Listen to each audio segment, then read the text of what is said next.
Hey. Hey, I'm Marsden. Adam. I'm Jory. Nice to meet you. Josh.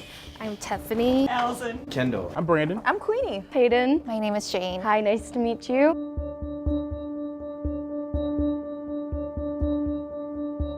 I'm supposed to ask you, What is one of the most Hurtful thing that someone has ever said to you and stuck with you.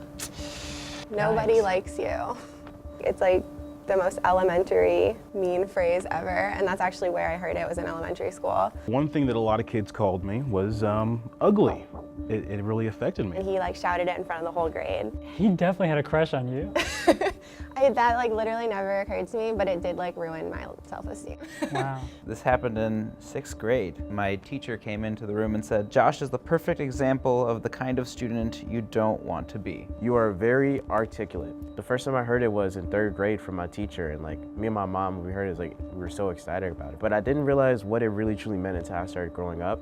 At that point, I was the only student of Latin American descent in the classroom. My friends sometimes they say like, you sound very white. Am I articulate, or just like I sound proper enough for a black person? I had already felt like I was dumb because of my heritage, the color of my skin, where I came from.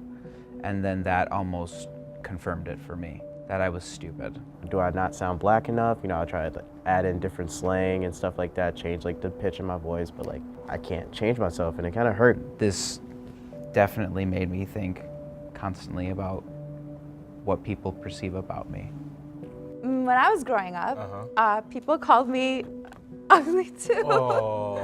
One thing that they made fun of was my nose. For my 18th birthday, I went into reconstructive surgery, and I actually did surgery on my nose. Really? So it really affected me. It but really did. Yeah, it did. I just went to school one day and all my friends weren't talking to me. I asked one of my friends why, and she said, I just woke up the other day and decided I thought that you were really annoying and that I didn't want to be friends anymore. I was 11. I went with these 2 girls that were in my grade to Six Flags, and they were talking about a sleepover they were gonna have that night. They said, sorry, there's just not enough space for you.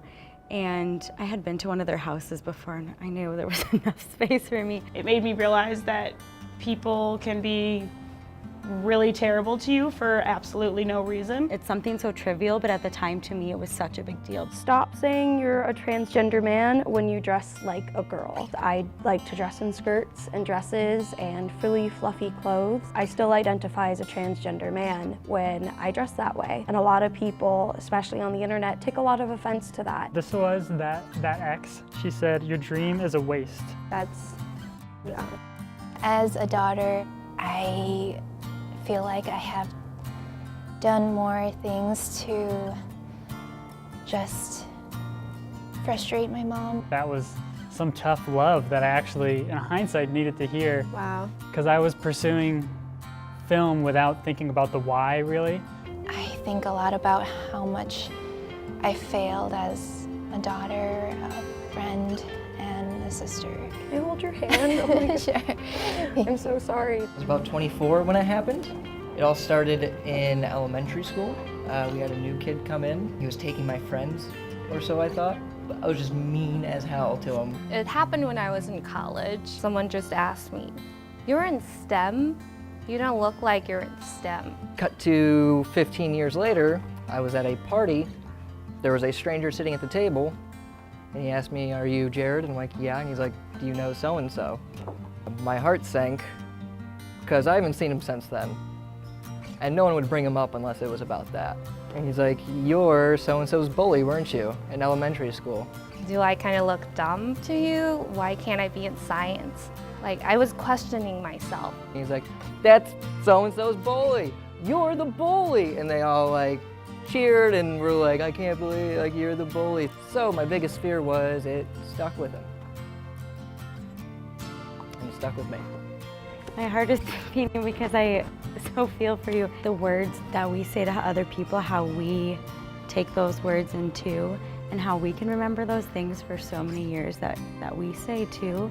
And that when you hear 2 sides of a story and you see where other people are coming from, it like humanizes the situation. You were saying like it didn't occur to you to like question it, and I'm realizing I didn't question it either. Like I never was like, maybe he just has a crush on me, or maybe some of these people do like me. Like, I just accepted it like you did as a fact. Like, okay, I am unlikable. Moving forward, I will be more likable, you know? Like, it's really weird how our brains do that sometimes. Yeah, we just like, because we think each other are wrong all the time. Like that kid who said that to you is probably bad at math and like wrong all day long. But then when you hear something really, really negative about yourself, you're like, what? I think the fear of what if that's true just becomes that's true.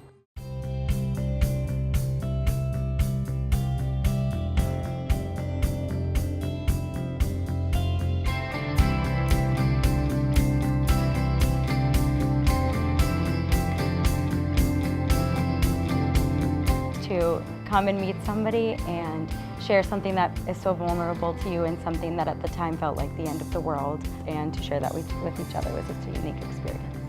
Your words matter, and just because you say it and then it's over doesn't mean it's over. I think there's a really optimistic side to it, which is that like you can say something to someone that they'll hold on to for a long time with a lot of pride, and can shape them in a really positive way.